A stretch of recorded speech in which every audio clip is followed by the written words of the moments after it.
escapar una melodía, alguien ante las teclas de un piano. Alguien entre los dedos deja escapar una melodía, alguien ante las teclas de un piano. Otro declama una obra en francés. Afuera las hojas caen y es otoño en París. Afuera las hojas caen y es otoño en París. Na, na, na, na, na, na, na, na.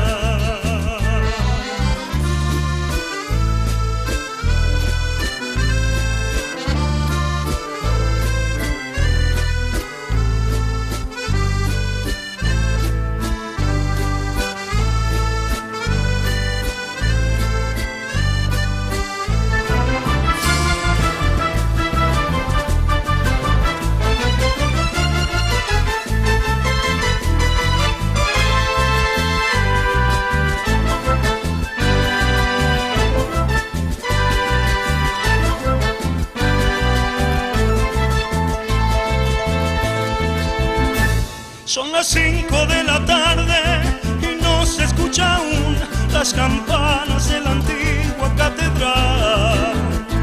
Son las 5 de la tarde y no se escucha aún las campanas de la antigua catedral.